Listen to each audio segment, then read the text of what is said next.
Jangan takut untuk bertanya kepada orang tua. Soalnya kebanyakan sekarang orang-orang muda kita itu takut bertanya kepada orang tua, takut bertanya kepada teman. Karena kenapa? Takut dibully. Oh maaf, dan kata yang masa dibully ya? Iya, masa kamu nggak tahu sih tentang begini-begini, gitu kan? Jadi kita tuh banyak-banyak belajar. Baik. Jadi bagaimana cara mungkin menguatkan akal budi. Ketika akal budi ini kuat, kita bisa mengerem apa yang patut kita sebat atau apa yang patut kita cerna ya. Iya, jadi benar, kita benar. dapat membuat diri kita bijak bersosmed. Ya, benar. Dia kurang lebih ya. Nah, lanjut ya Bli Brate. Pertanyaan ketiga. Apakah orang-orang yang tidak berpendidikan tinggi dapat juga berperan mencerdaskan generasi muda ini? Ini pertanyaan dari @d_rizky13. Sangat berperan mereka ketika orang-orang tua kita tahu Purana, cerita sejarah, itu kan pasti akan memberitahu anak-anaknya, terutama dalam pendidikan non formal, pendidikan keluarganya mereka. Biarpun orang tuanya tidak berpendidikan tinggi, tapi dia bisa mengajari anak-anak. Jadi itu insting orang tua untuk mengajari anaknya biar anaknya itu menjadi anak yang suputra. Contohnya, anak itu mau ngomong kotor, bilang A, bilang B, pasti orang tuanya ngasih tahu. Itu hal yang kecil, gitu. Terus orang tua kita tahu cerita, contohnya tentang Siap Selam, gitu kan.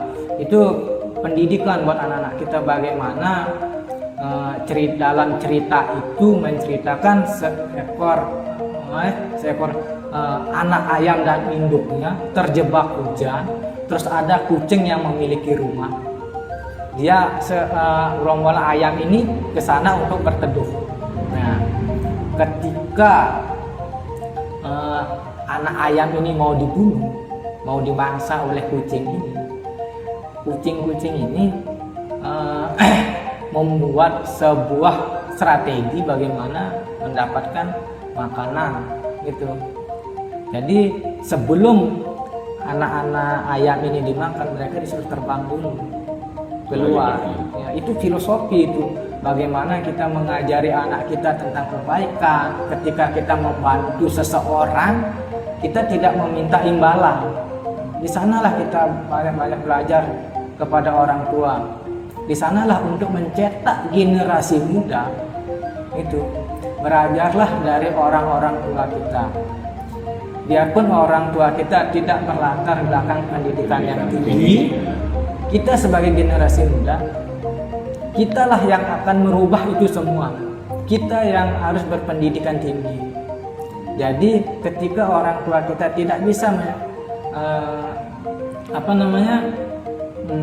menjelaskan itu semua, biar tidak kata mulek itu, kitalah yang akan menjelaskan tentang purana-purana itu dari orang tua kita, permasalahan itu.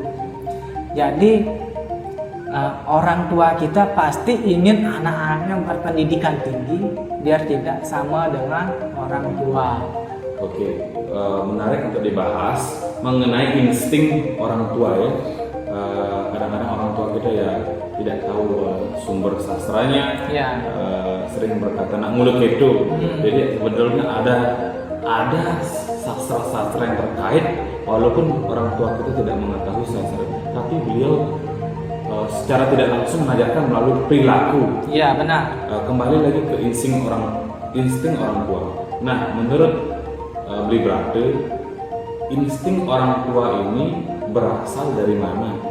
Jadi ketika anaknya tidak boleh keluar saat sandi kala, nah insting orang tua mengatakan mengatakan seperti itu. Nah, beliau orang tua kita ini dari mana?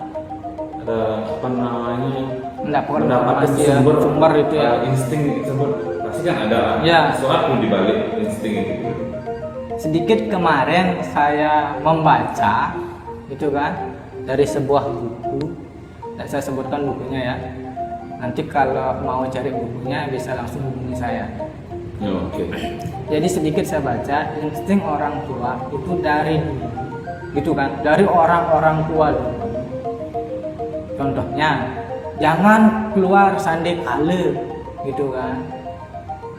Nah, di mana ada penjelasannya ini, gitu. Kenapa tidak boleh keluar sande kale, gitu. Mungkin orang tua kita dulu jangan keluar sande kale, mungkin takut bertanya kenapa jangan keluar sande kale. Pasti jawabannya muluk itu. Nah, jadi untuk ketakutan untuk bertanya, mencari jawaban kenapa tidak keluar dari sande kale itu, nah, di sanalah kita sebagai generasi muda peka di sana. Kenapa sih kita tidak boleh keluar sande kale? Nah, dari insting orang tua kita itu pasti ada latar belakangnya dari turun temurun. Nah, yang saya ketahui sedikit, kenapa tidak boleh keluar sande kale? Di sana ada pergantian hari dari siang menuju malam. Nah, di sanalah orang-orang sedikit yang mempelajari hal-hal negatif, ya. Di sana kebanyakan pada keluar. Di sanalah memanfaatkan waktu itu untuk mereka, istilahnya kayak kita nih jalan-jalan gitu loh. Jalan-jalan ke sana, istilahnya orang-orang yang belajar seperti itu.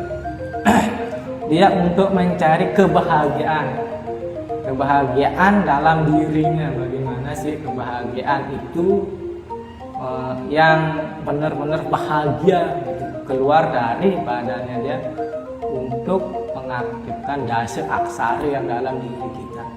Mohon maaf nih, jadi pembicaraan kita agak tinggi jadinya menggunakan dasar aksara gitu kan. Jadi kembali lagi ke sana. Jadi latar belakang insting orang tua pasti dia memiliki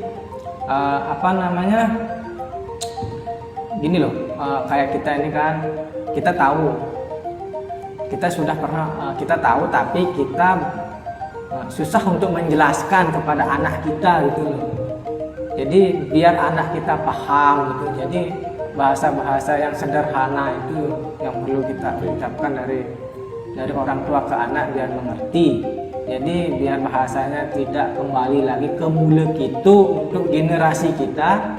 Jadi kitalah yang berpendidikan tinggi untuk menjelaskan itu semua agar generasi kita tuh tidak mengucapkan lagi kata mulut gitu.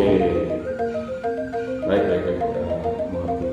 Berarti insting dari orang tua itu ada sumbernya. Ada sumbernya. Sumbernya mungkin karena ketakutan yang Bli Brate sebutkan tadi, jadi ada kesan takut tersebut, jadi tidak tahu pada akhirnya, jadi turun temurun, tidak tahu akhirnya muncullah anak muda itu.